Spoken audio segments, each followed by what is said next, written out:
Ad inizio film vediamo Becky, il suo compagno Dan e la sua migliore amica Hunter mentre stanno scalando una parete rocciosa. Ad un tratto Dan trova un foro nel quale poter agganciare il suo rampino, ma il ragazzo, spaventato da un uccello, perde l'equilibrio e scivola giù.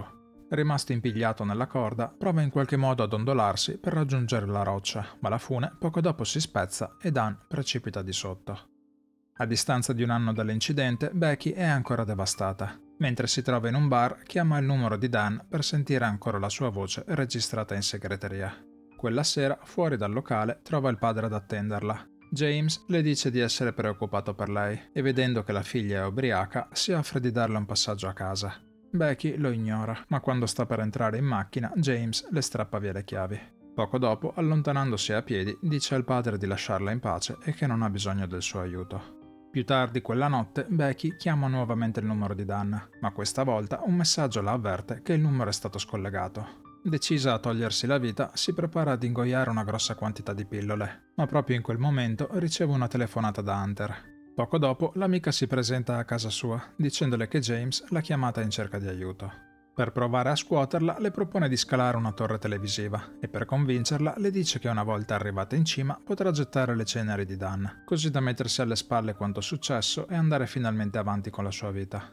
Becky però dice di non sentirsela.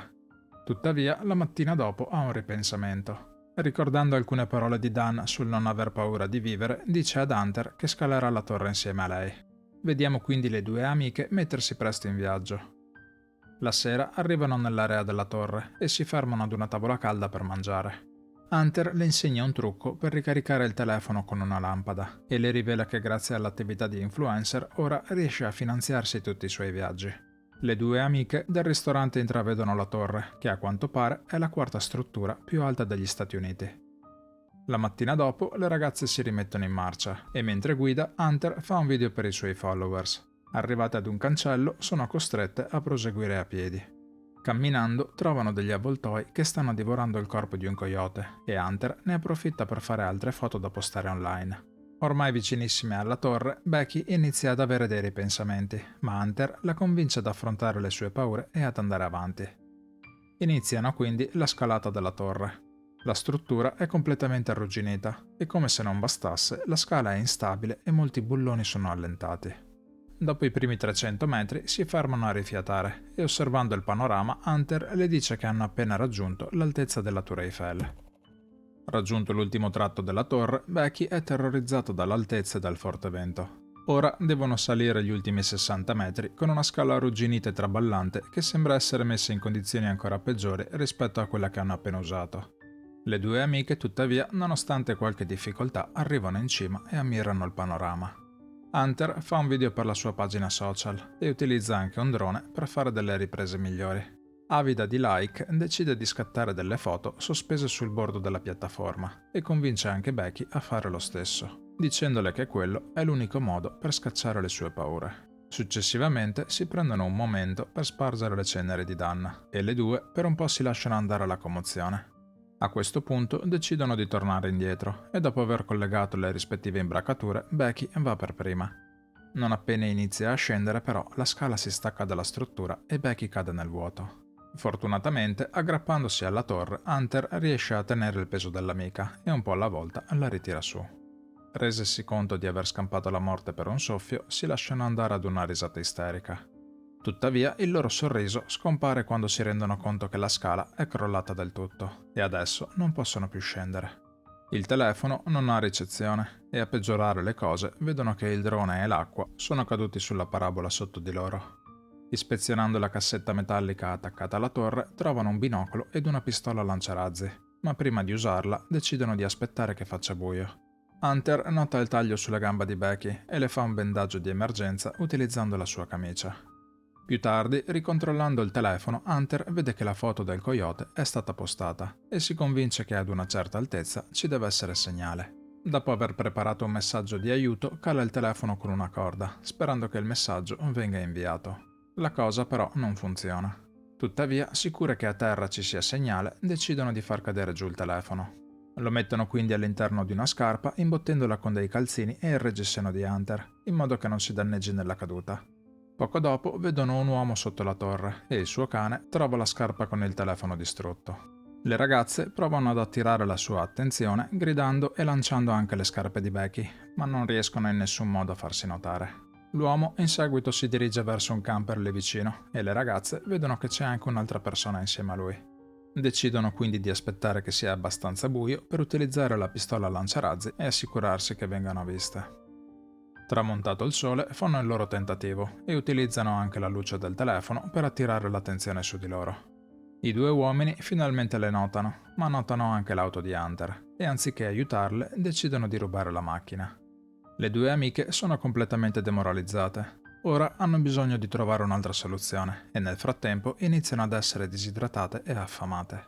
Più tardi Becky, riguardando un video del suo matrimonio, nota l'espressione triste di Hunter e all'improvviso ricorda di aver visto il numero 143 tatuato sul piede dell'amica.